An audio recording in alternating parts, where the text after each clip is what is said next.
Inihahandog ng Radyo Maria, Bringing Christ into Your Home, ang palatuntunang mistisismo, ang makadiyos na pag-aaral tungkol sa kaluluwa ng tao, ang tunay na buhay makadiyos.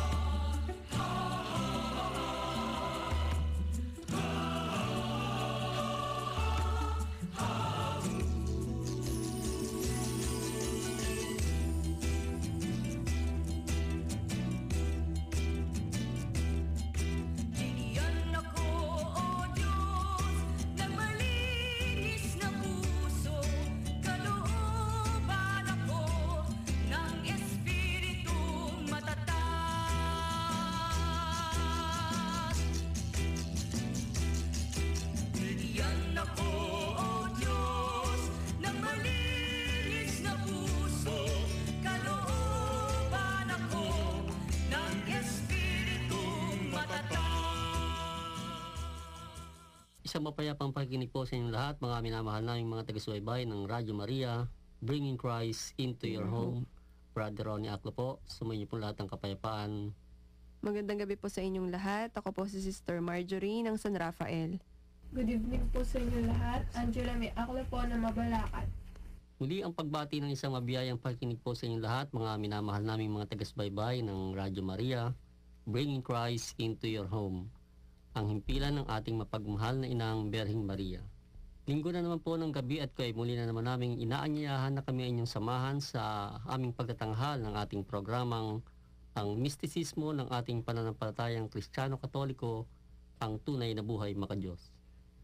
Ito po ay isang pagbabalik tanaw sa Ebanghelyo at mga aral at turo ng ating Panginoong Jesucristo bilang pagsalamin at pag-uugnay sa ating mga karanasan sa pang-araw-araw nating buhay.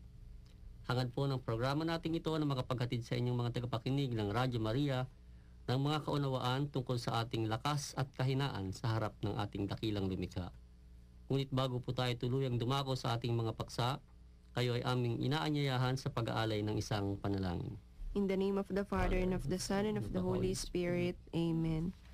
We thank you, Holy Mother of the Word, for the precious gift of Radyo Maria, which you've put in our hands so that it may bear fruits. Teach us each day, O handmaid of the Lord, to serve with humility and perseverance, with courage and fidelity, responding to your heart's desire. O Queen of Radyo Maria, help us become apostles of your love. Amen. In the name of the Father, and of the Son, and of the Holy Spirit. Amen. Maraming salamat po, Sister Marjorie, sa ating panalangin. Ang mga programa ng ating himpilang Radyo Maria ay maaari rin po nating mapakinggan sa karatig probinsya sa buong Pilipinas at sa buong mundo sa pamamagitan ng live audio streaming ng Radyo Maria sa www.radyomaria.ph at sa website ng World Family of Radios sa www.radyomaria.org. At sa atin pong muling pagsasama-sama, mga minamahal mga taga-subaybay, muli po ang pagpupugay sa inyo ng magandang linggo po ng gabi sa inyong lahat, mga ginigilo na mga tagapakinig ng himpilan ng ating mahal na ina, ang Radyo Maria. Muli po, narito naman po sa inyong piling sa pamamagitan po ng Himpapawid, ang inyong mga abang lingkod na nag-aanyaya po sa inyo muli na tayo po ay magsama-sama sa isang oras na naman po nating talakayan at pagtanaw sa ating mga naging karanasan sa buong sanlinggo ng ating pang-araw-araw na gawain. Ano po. At ngayon nga po ay araw ng linggo. Tayo ay nasa ating mga tahanan, nasa man tayong lugar, ano po, sa Pilipinas o sa buong mundo man, ay atin pong pagnilay-nilayan muli ang mga nagdaang sanlinggo ng ating buhay. Ano po. At sa pamamagitan nga po ng ating programa, narito po ang ating mga makakasama. Ano po, si Sister Marjorie. Sister Marjorie, gusto na po? Okay lang po, bro. Magandang gabi po sa lahat ng mga aming tagapakinig. Si Sister Angela po na magiging tagapagbasa po natin ngayon. Hello po. Parang napakalungkot yata ni Angela sa kanyang bate. Hello po. Masama lang ang pakiramdam, ano. Okay lang yan, gagaling tayo dyan. Sabi nga ng ating Panginoon, halina kayong mga napapagal at saka may sakit. At kayo pagiginhawahin. At si Brother Romy naman po, mga minamahalan mga taga-subaybay, ito po, di na po naman po siya ng karamdaman. Kaya hindi po natin makakasama ngayon ang ating isang matandang kapatid sa Impapawid. Opo. Tayo na lang po muna uli ang magsasama-sama. Kami ang inyong lingkod at ito pong dalawa nating sister sa atin pong makakaulayo sa atin pong pagtatanghal ng programang Ang Mistisismo, ang tunay na buhay makadiyos. At sa atin pong patuloy na pagsasaimpapawid, ito po ay pagtalakay po sa mga sanlinggong ibanghelyong binasa sa ating inang simbahan sa mga parokya po ng bawat lugar po natin sa buong mundo. Ito po ay ating pong babalik tanawin sapagkat sa buong sanlinggo nga po, mga minamahalan mga taga-subaybay, pag Lunes, bihira po tayo nakakadalo ng Santa Misa para marinig man lamang natin ang mga pahayag at mga paanyaya ng ating Panginoong Jesucristo. Maliban na lang po siguro kung Sabado at Linggo, nagkakaroon po tayo ng time para mapakinggan ang Ebanghelyo. Kaya ang hangarin po ng ating programang ito ay upang ibalik tanaw sa inyo at iparinig sa inyo ang mga nakaraang mga pagbasa sa inang simbahan sa bawat parokya po ng bawat lugar po natin. At ito po ay ating bibigyang pagdinilay sa mga karanasan po natin sa pang-araw-araw nating naging pamumuhay sa buong sanlinggo. Subalit bago po tayo dumako sa paksang yon, sa ating pong pagtalakay, ay ating po munang bigyang pagpupugay ang banal na ebanghelyo para po sa araw na ito ng linggo. Sumayin niyo po ang Panginoon. At sumayin niyo rin Ang pagbasa mula sa banal na ebanghelyo ng ating Panginoong Hesukristo sangayon kay San Mateo na may kabanata 11, talata 25 hanggang 30. malhati po sa inyo, Panginoon. Nang panahong iyon ay sinabi ni Jesus, "Pinupuri kita, Ama ko, Panginoon ng langit at lupa, sapagkat iyong inilihim ang mga bagay na ito sa mga pantas at matatalino, at ipinahayag mo sa maliliit. Oo, Ama, ganito nga ang iyong kinalulugdan. Ang lahat ng bagay ay ipinagkaloob sa akin ng aking Ama. Walang nakakikilala sa anak kundi ang Ama, at wala namang nakakikilala sa Ama kundi ang anak, at iyong ibig pagpahayagan ng anak. Magsilapit kayo sa akin, kayong lahat na napapagal at nabibigatan, at kayo ay aking pagiginhawain.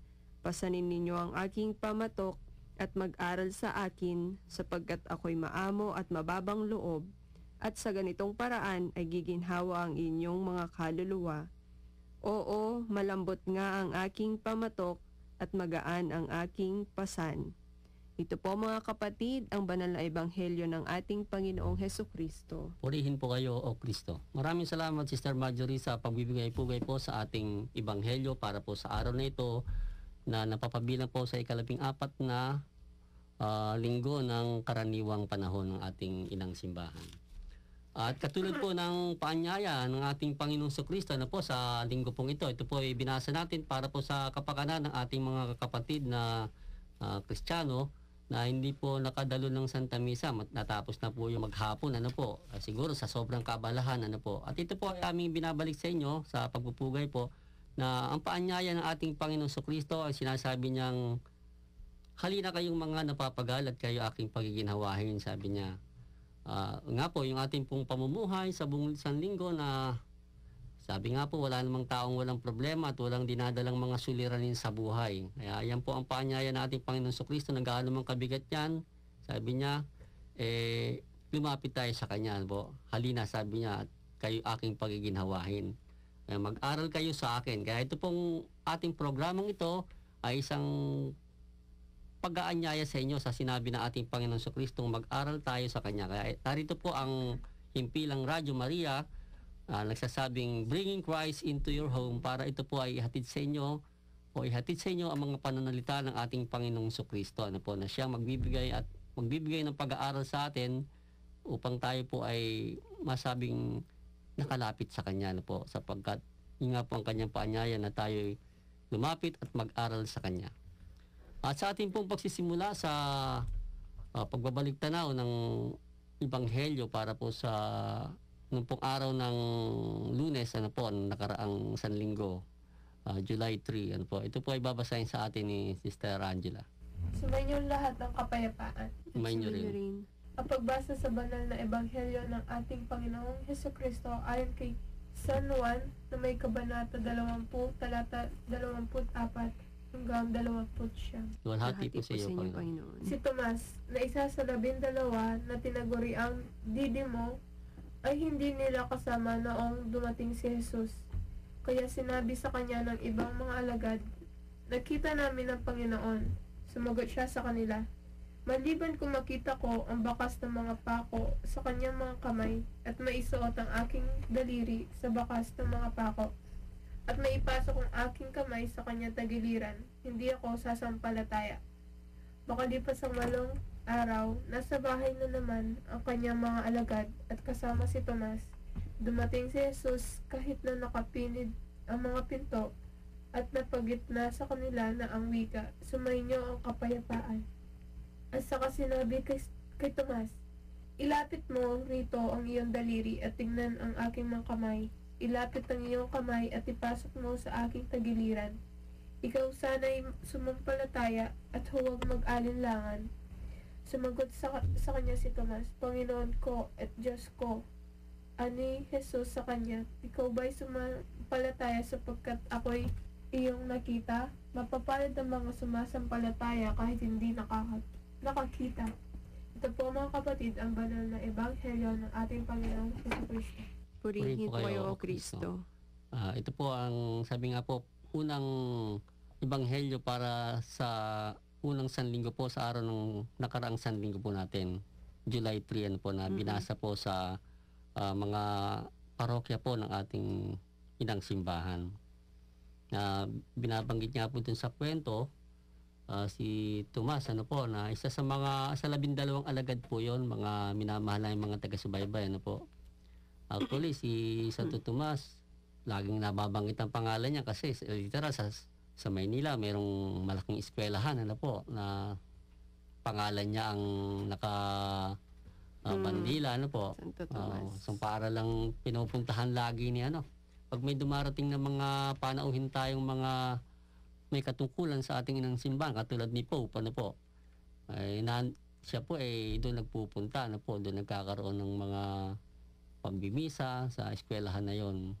Si Santo Tomas, na isa sa mga 12, ano po, isa nga po sa mga merong istorya o isang kasaysayan sa Ebanghelyo na masasabi sapagkat nung mabuhay nga maguli ang ating Panginoong Jesucristo, siya isa sa mga hindi kaagad naniwala, no, Mr. Marjorie, no. Sabi nga po, siya ay nagkaroon ng tinatawag na pag-aalinlangan. Yan. Siyempre, kung nag-aalinlangan na po tayo, sasabihin natin talaga, maliban na makita ko siyang literal, saka ako maniniwala. Bagay, meron naman pong point si doon, Santo Tomas, na yun ang masabi niya sapagkat hindi pa nga naman niya nakikita pero may nagkukwento na sa kanya. Kumbaga siya, Siguristo. Sigurista siya. Hindi siya naniniwala sa mga sabi-sabi. Bagay, sabi nga po kasabihan, maniwala raw sa sabi-sabi, walang bait sa sarili. Siguro, naging mabait lang sa sarili niya si Santo Tomas, mga minamahal na yung mga taga-subaybay. Kaya ganun ang kanyang naging attitude nung kinukwentuhan siya ng mga kasama niya. Maliban na maipasok ko yung aking daliri sa butas ng pako sa kanyang mga kamay, at maipasok ko yung aking palad sa butas ng kanyang tagiliran, hindi ako maniniwala, sabi niya. So kaya nung dumating yung ating Panginoon, nabigla pa siya, nagpakita sa kanya, sapagkat kailangan na sigurong gawin ng ating Panginoon po yun na magpakita na sa kanya para si Santo Tomas ay sagipin sa isang uri ng malaking pag-aalinlangan. Kasi po sayang naman po ang naging pagsunod ni Santo Tomas kung siya ay mahuhulog din lamang po sa aming bangin ng pag-aalinlangan. Ano po? Kaya nagpakita sa kanya ang Panginoon. At sa kabiglaanan nga po, nabanggit po niya na Panginoon ko at Diyos ko. Ayan. At yan po mga katagang yan na binitawan ni Santo Tomas, yan po ay nababanggit po yan sa pagdaraos po ng Santa Misa. Ano po? Sa bang parte yon Sister Marjorie, ang sinasabi nating Pag po yun bro, tinataas na yung consecrated host ng pare. yan. Nababanggit na, nasasabi ng mga anong sagot ng mga tao doon? Diyos ko, Panginoon, my Lord and my God. Oh, yun. Ayun po yung mga katagang namutawi sa bibig, sa labi ni Santo Tomas, mga minamahal namin mga taga-subaybay, no? Nang magpakita sa kanya ang Panginoon. Dahil upang siya ay alisin sa kanyang pag-aalinlangan. Yan. Kaya sa buhay rin po natin, sa pang-araw-araw nating buhay, paano bang umiiral yung pag-aalinlangan po sa atin, na pagka marami ng problema na dumarating sa atin. Sister Marjorie, bigyan mo nga kami ng konting pagbabahagi. Opo, yun nga yung lagi nating madalas nating sabihin minsan, yung to see is to believe. Ganun po. Na kapag sobrang marami na po tayong dinaranas na problema, nandyan na rin po yung nabibigatan tayo, ay minsan nawawala po yung pananampalataya natin sa Diyos, na nakakalimutan po nating lumapit po sa Kanya, na sana po lagi tayong manalangin. Yun nga sabi sa ating gospel, no, reading this morning, na lumapit tayo sa Panginoon at pasanin ang Kanyang pamatok. So yun po bro. Kaya nga po sa pang-araw-araw nating buhay, sa mga hirap nga po na ating pong nadadaanan po, siyang buhay po natin, may kukumpara nga po natin ang buhay natin sa isang disyertong lugar, ng ating paglalakbay dito sa lupa, na ang disyerto na yan ilarawan po ng mga suliranin, kaya naghihintay na lang po tayo makakita ng oasis, sa gitna ng disyertong yan. Kaya nga po sa atin pong pang-araw-araw na buhay, kapag nadadatnan po tayo ng mga suliraning mabibigat, kahit na po lagi na tayong nagsisimba, di po ba, alam po natin sa nakamulatan po natin, may Diyos, nandiyan si Jesus Christ, sabi nga, naririnig natin yan. Pero dumarating nga po sa punto na para bang pagka tayo po ay nadadaganan na ng mga mabibigat na mga suliranin sa buhay, pumapasok na po yung pag-aalinlangan, na nandiyan ba talaga siya? Yun po yung natin, yung minsan natatanong po natin sa sarili natin, kailangan po ba talaga akong magdasal? Yung mga umiiral po sa ating mga puso, yung ating pag-aalinlangan. Dahil pinapasok na po tayo ng pag-aalinlangan po. Kasi kumbaga po, para pong kahit saan tayo tumingin, parang wala na tayong makita So, kung paniniwala pang ating pairalin, sabi nga po, parang hindi na natin maintindihan na mayroon talagang Diyos. Kaya naman sa atin pong inang simbahan, itinuro po ang pananampalataya. Ano po itong pananampalataya?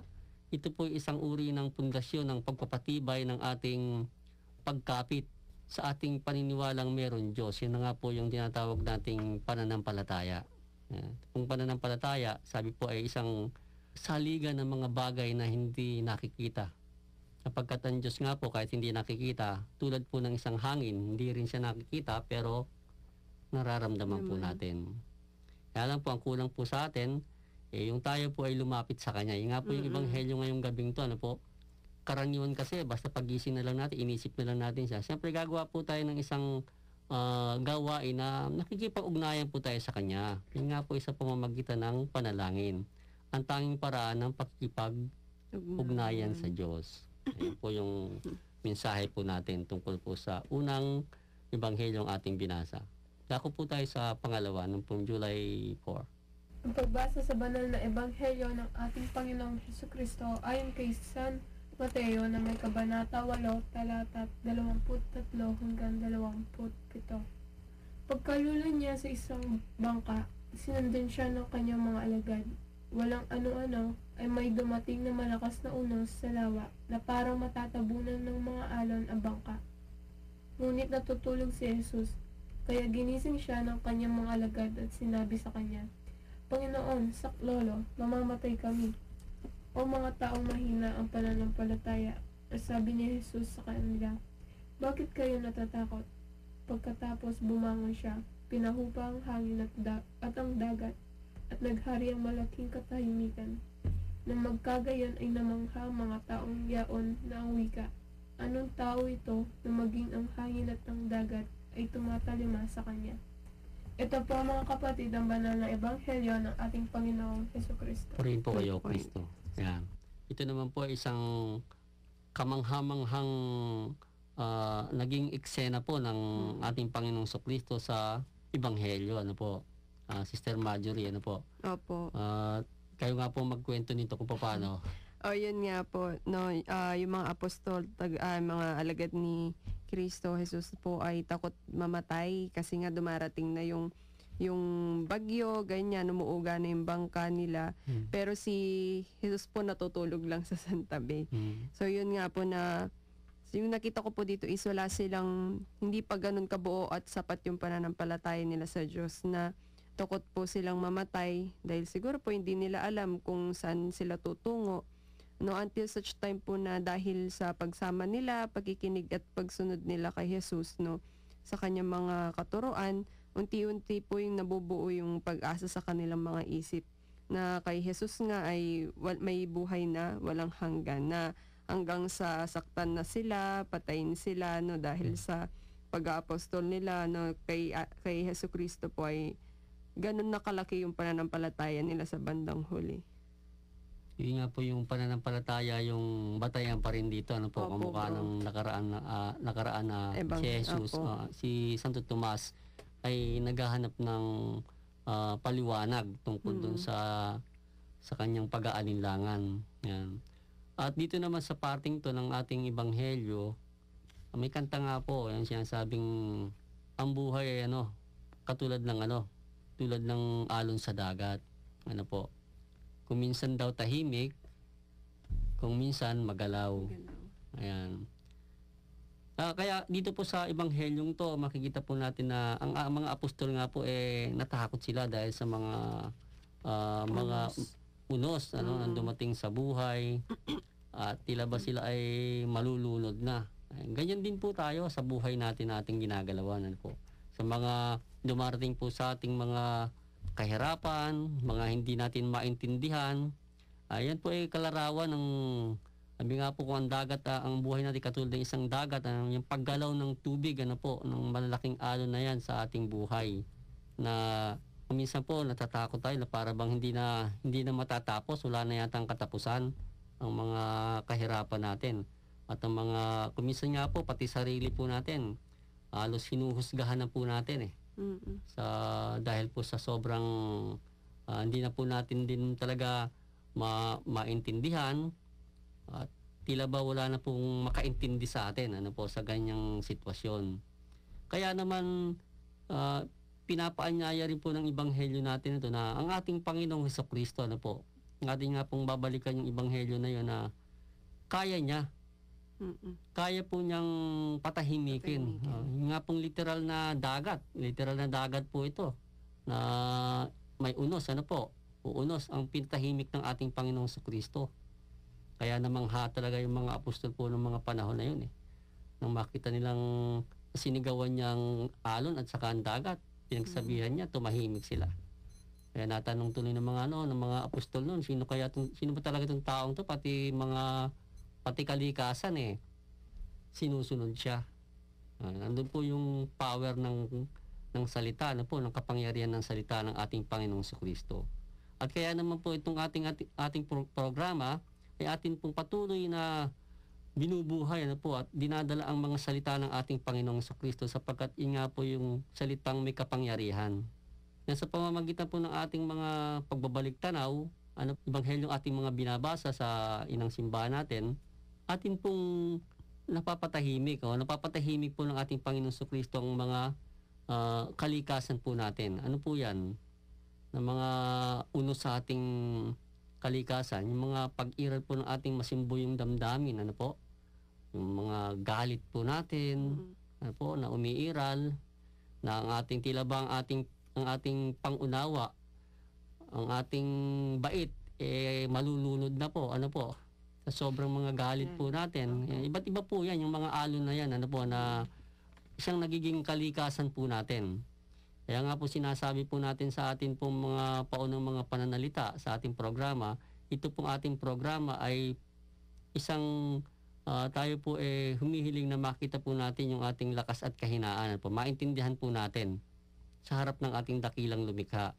Kaya ito pong mga kahirapan, mga alalahanin, mga pagkabalisa, mga suliranin sa buhay, yan po yung mga larawan po yan ng mga unos na gusto pong magpalubog sa atin. Pero wag po tayong matakot. Sapagkat sabi nga po, sa ating Panginoong Jesucristo, lumapit po tayo. Magdasal po tayo. Tulad din po, sabi nga po, wala po tayong ibang pagkakapitan kundi ang pakikipag-ugnayan sa Diyos. At iisa nga lang po ang pinaka-pagkakapitan nating pakikipag-ugnayan sa Kanya, kundi ang patuloy na pananalangin at paglapit sa Kanya sa pamamagitan ng mga sakramento. Katulad po yung kanina, linggo po ngayon, sana kanina tayo po ay nakadalo ng Santa Misa upang doon po atin pong nakasamang ating Panginoong Jesucristo sa pamamagitan ng pagtanggap ng Kanyang banal na katawan sa anyo ng isang tinapay. At sabi nga po, tinapay lang, kung titingnan po natin, ordinaryong tinapay po yun, pero hindi po ganun yun. Yun po ay yun po ay anyo ng katawan ng ating Panginoong Jesucristo na siyang magbibigay sa atin ng lakas para atin pong malampasan ang lahat ng mga unos ng ating buhay.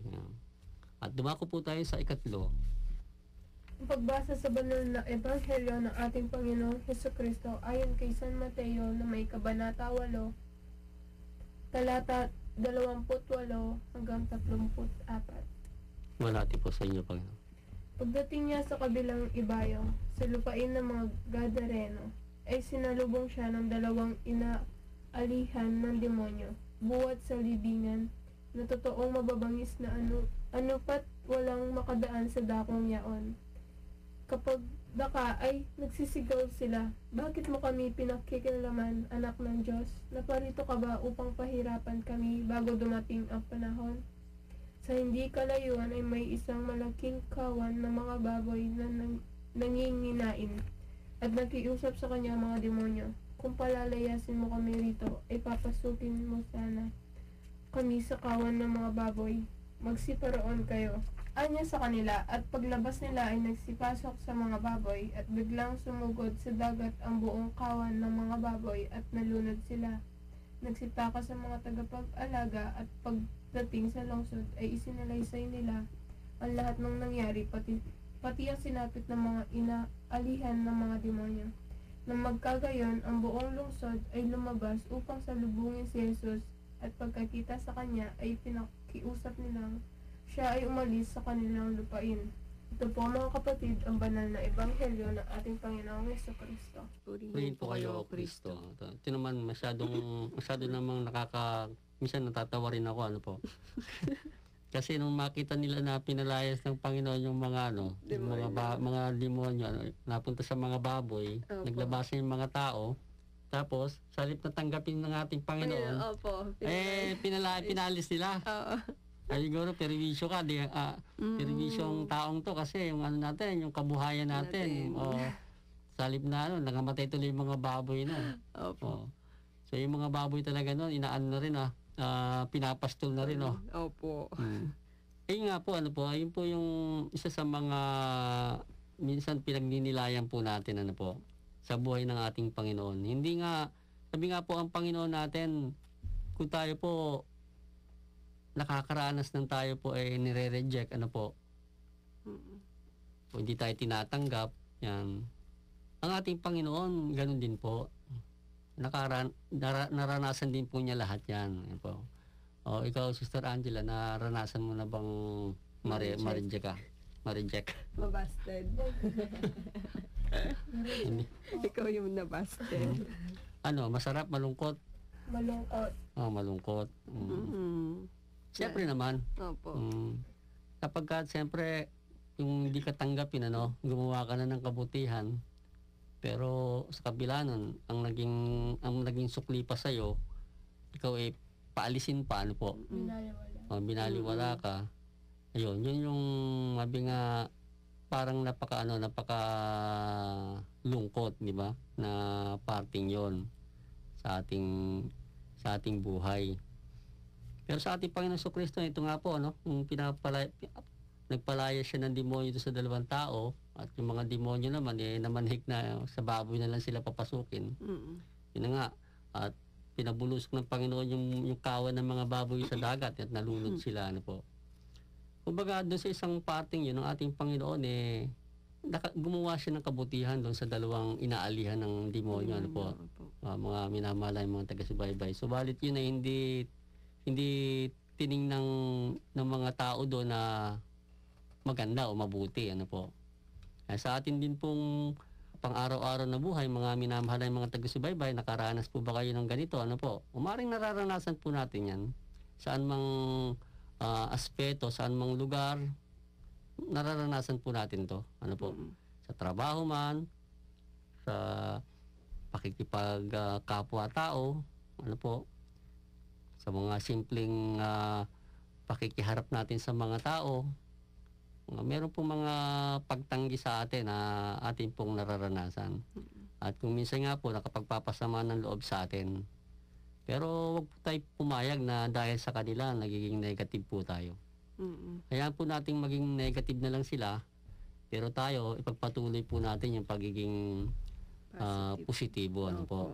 At yan nga po yung pinakita ng ating Panginoon doon, na kahit na ganun ginawa sa kanya, hindi okay lang. Umalis ang ating Panginoon, hindi po ba? Naghanap siya ng iba pang nangangailangan ng kanyang tulong.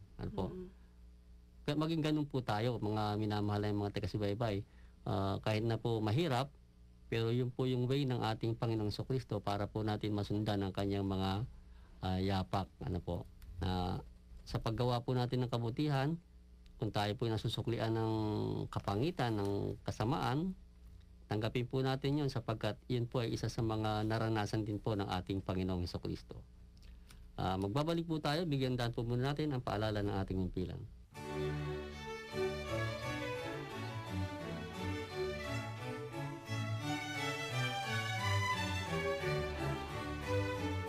Aking minamahal na kapatid sa Radyo Maria, maalibig ko po kayong inanyayahan na makinig tayong lagi sa estasyon na ito ng Radyo Maria, ang boses ng ating mahal na Birhen Maria at ang konkretong senyal at isang konkretong pagpapatutuo na ang Diyos ay buhay sa atin dahil ang Ina ang nagbigay ng buhay sa ating tagapagligtas.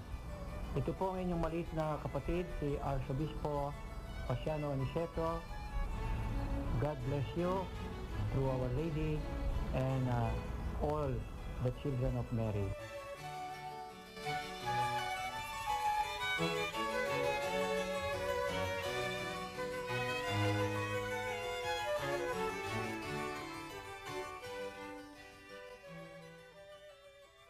Nagbabalik po ang tunay na buhay maka-Diyos at kay patuloy pa rin sumusubaybay sa himpilan ng ating mahal na ina, ang Radyo Maria, bringing Christ into your home.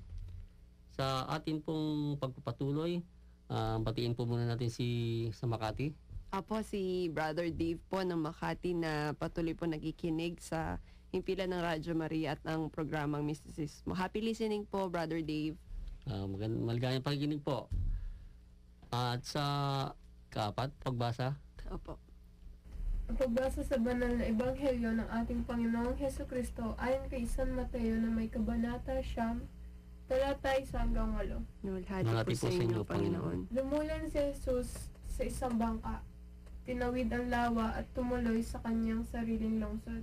Dinala agad sa kanya ang isang paralitiko na nakaratay sa isang higaan. Nang makita ni Jesus ang kanilang pananampalataya ay winika sa paralitiko, "Lakasan ang iyong loob, anak.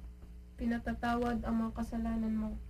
Dahil dito ay inisip ng ilang eskriba, ang taong ito ay lumalait sa Diyos. Ngunit nabatid ni Jesus ang kanilang mga pag-iisip kaya winika niya, "Bakit kayo nag-iisip ng masama sa inyong mga puso? Alin baga ang lalong madaling sabihin?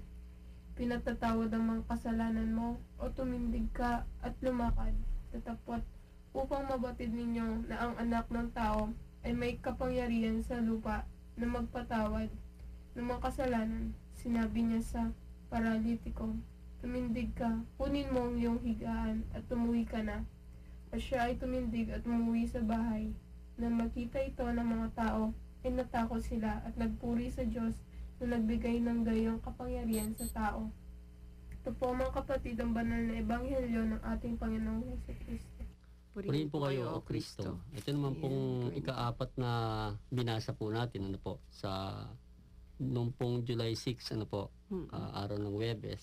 Ito nga po sa kwento, ang ating Panginoong Jesucristo ay nagpagaling ng isang paralitiko. Ano po. At ito ay pinansin po at hindi rin po minabuti ng mga taong humahawak po o nakaalam ng batas ni Moises, ano po, ng lumang tipan. Kaya naman sinasabi na sinisilip po ang ating Panginoon Jesucristo sa pagbibigay niya sa pananalita niyang pinatatawad ang iyong mga kasalanan. Kasi nga po, ang Diyos nga lang po sa panahon ng lumang tipan, ang pinaniniwala ang maari pong magpatawad ng kasalanan, ano po. At hindi nga po nila makita pa at maintindihan ang panibagong pakikipag-ugnayan ng Diyos sa tao nung panahon ng ating Panginoong Jesucristo.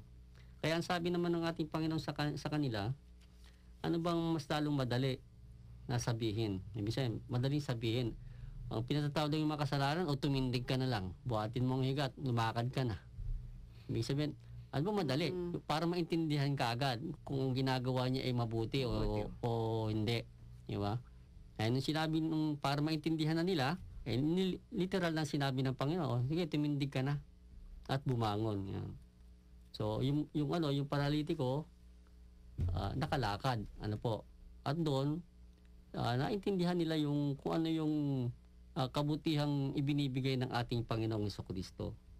Ito po ay maaalin tulad nga rin po natin sa mga sa nakaraan po nating binasa noong July sa Ebanghelyo para noong July 5 na ang ating Panginoong Jesucristo sa kanyang ginawang pagpapalayas ng demonyo sa 2 tao ay minasama nung bayang yon at ang buong bayan ay lumabas at siya ay pinaalis nila.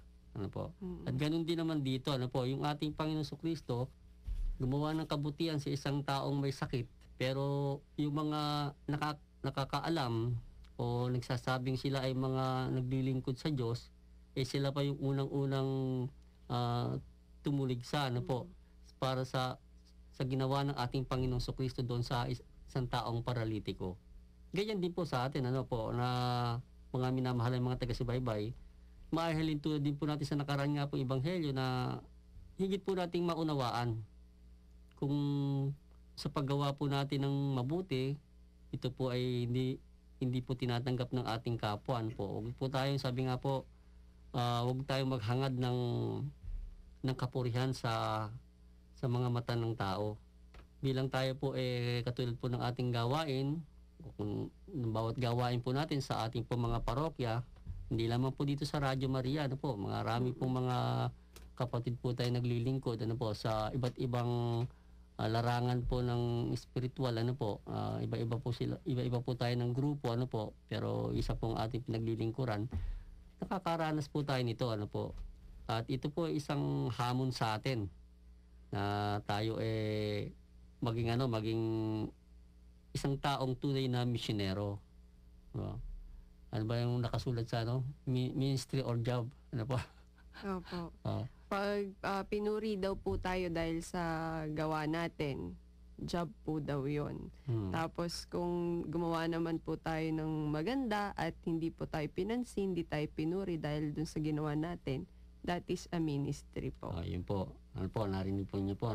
Kaya huwag po tayo maghangad na tayo po pupurihin sa ating mga gawain, lalo tigit sa ating pong pagpapahayag ng salita ng ating Panginoong Jesucristo, maging sa ating pong kapwa, sa pagbibigay po natin ng hindi man po tayo talaga isang nanunungkulan sa inang simbahan, sa pagiging simpleng tao po natin, sa ating pong mga katrabaho, at sa pagbibigay po natin ng payo, kung tayo po ay hindi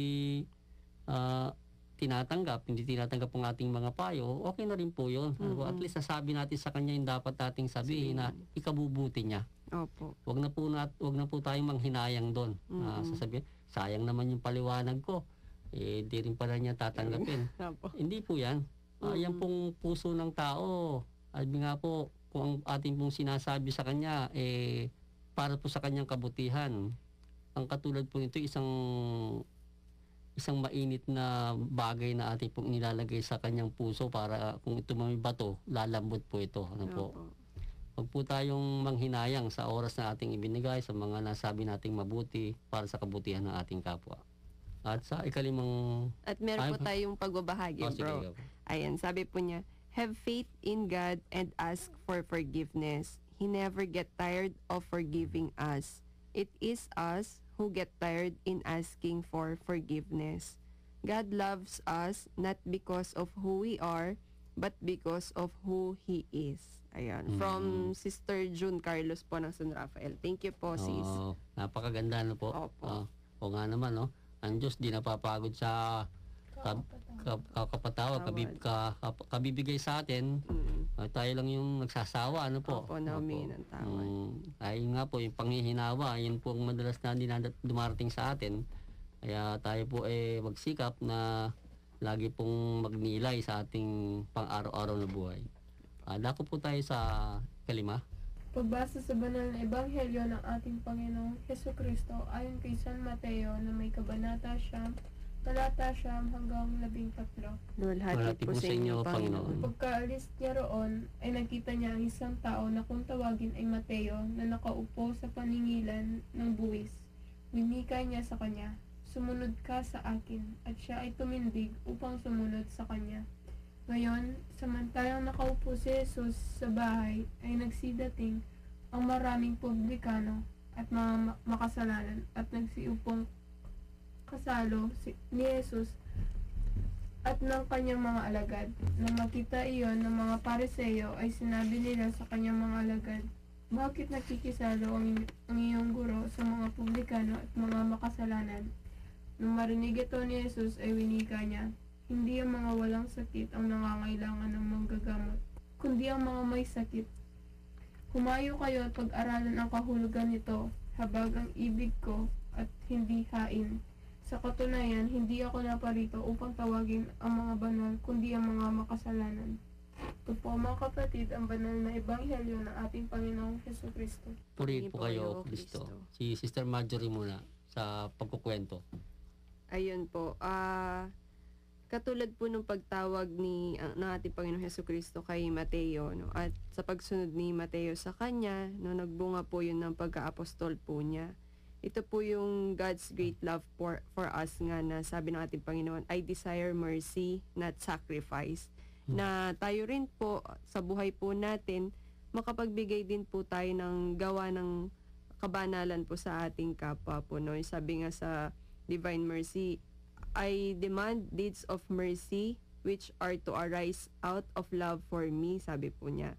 The attitude of an active love of neighbor is also a condition of attaining graces. So, tinuruan po tayo nating Panginoon na magbigay ng kabanalan sa ating kapwa. Una po, sa indeed. So, number 1 po sa ating Panginoon Hesukristo, yung pagbibigay po, yung pagsasagawa po natin sa ating kapwa.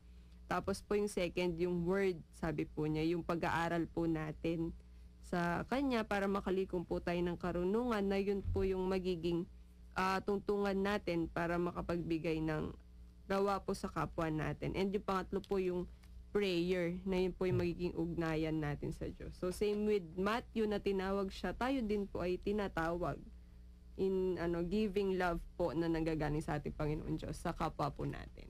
Opo. O yun po. At kaya nga po, masasabi nga po natin na ang sinasabi nga po ng aklat ng Buhay Makadiyos na ang buhay makadiyos ay hindi lamang karapatan ng iilan. Opo. Subalit kung ang isa naghahangad ng pagkikaisa sa Diyos, siya ay kinakailangang maghandog ng kanyang buong sarili sa tungkuling maibigay ito ng walang karamutan sa Diyos. Yun po yung sinasabi ng aklat ng Buhay Makadiyos. No? If one truly aspires, sabi ganon. Yes po. At yan nga po ang ipinakita po ng ating Panginoong Kristo nang tawagin po niya si San Mateo, ano po, sa kanyang pwesto na siya ay isang maniningil ng buwis. Yun po kasi sa kapanahon ng ating Panginoong Kristo, pag sinabi pong maniningil ng buwis, ang tingin po sa kanila ng mga ano doon, mga naglilingkod sa simbahan noon, eh may mga ginagawang hindi maganda, ano po, mga masasamang tao sila. Bakit? Kasi po naglilingkod sila noon sa gobyerno ng Roma. Opo. Hindi po ba? Kasi po nasasako po noon ng Israel ng bansang Roma. Mga Romano po. Ang espiritualidad po ng mga Hudyo, sa kanila po yun. Pero yung gobyerno pong umiiral noon, sa mga Romano. Kaya kung ikaw po, kaya nagtatrabaho sa gobyerno noon, hindi ka kakampi ng Hudyo. Ikaw ay kaaway ng mga Hudyo. Kaya ang tingin po nila nung kila San Mateo, nagtatrabaho sila doon sa paningilan ng buwis. Mga magnanakaw, hindi po, mga taong mga hindi parehas sa mundo. Yan.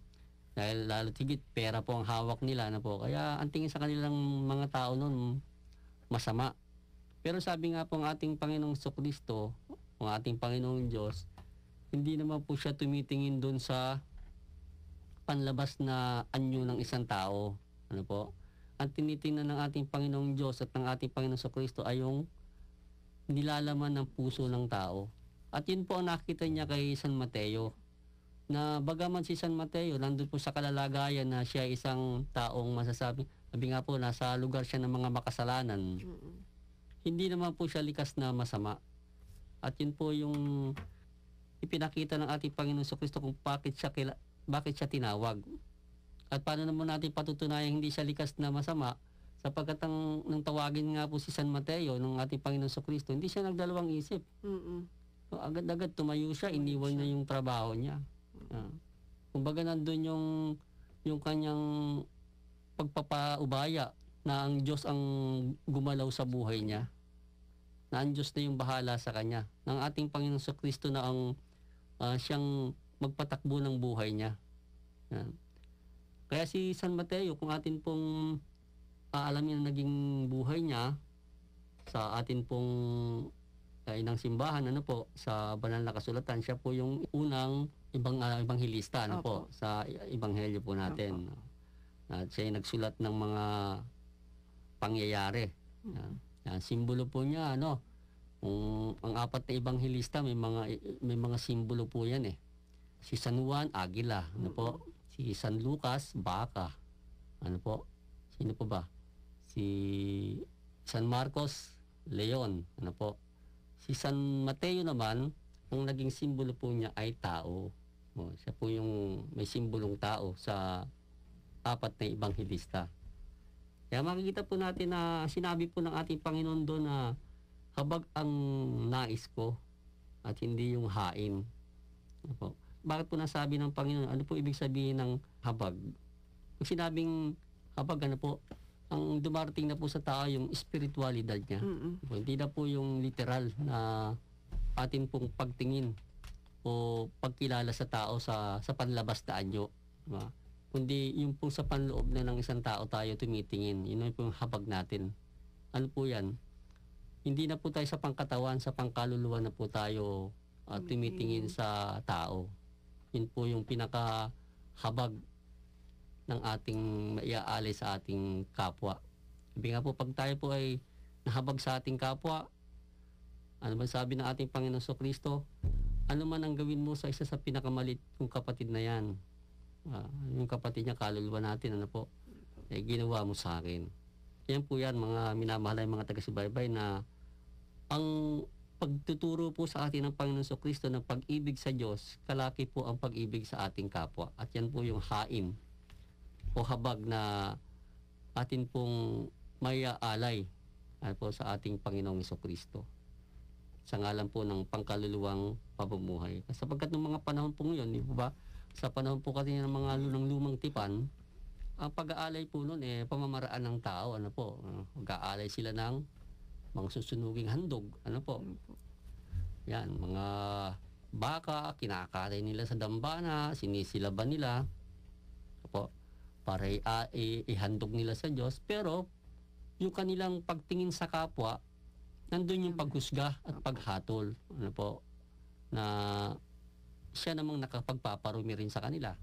Ito po ay ipinaliwanag sa atin ng Panginoong Kristo nang siya ay dumating na sinabi niyang hindi yung mga walang sakit ang nangangailangan ng manggagamot, kundi yung mga may sakit.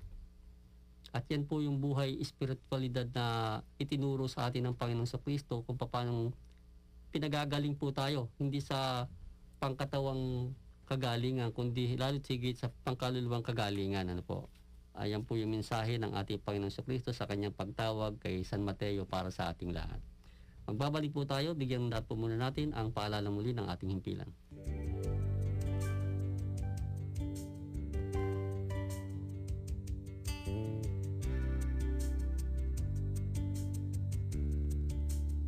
Nais po namin kayong makasama sa misyon ng pagsasahimpapawid ng mabuting balita sa pamamagitan ng Radio Maria. Inaanyayahan po namin kayong maging bahagi ng Friends of Radio Maria.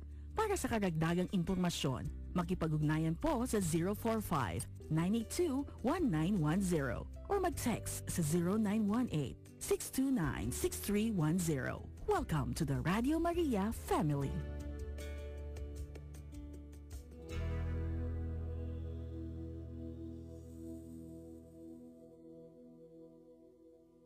Nagbabalik po ang tunay na buhay makadiyos at kay patuloy pa rin sumusubaybay sa impilan ng ating mahal na ina, ang Radyo Maria, Bringing Christ into your home. So, meron pa tayong mga pagbati. Nga pala, binabati na lang natin yung mga tagapakinig natin dyan sa Magalang, Pampanga, sa Tinabang, at mga kapatid natin dito sa San Miguel, Tarlac, ano po, dito sa Tarlac. At mga tagapakinig po natin sa parte pong Bulacan, Sambales, ano po, na sumusubaybay po sa atin, kina Brother Jimmy, Season. Kumusta na po kayong lahat dyan? At pasalamat natin. Pinabati ko din po si Sister Merly tsaka si Sister Edith na patuloy po nakikinig sa program po namin. Oo nga pala, Sister Merly. Na may miss na po namin kayo. God bless you sa yung mga pamumuno, activity, pamumuno dyan sa ating parokya dyan sa San Rafael. Ano po? Opo. At aming hinahangad na sa susunod pang mga episode natin, makasama rin namin kayo ulit. Opo. Pag hindi na kayo busy dyan.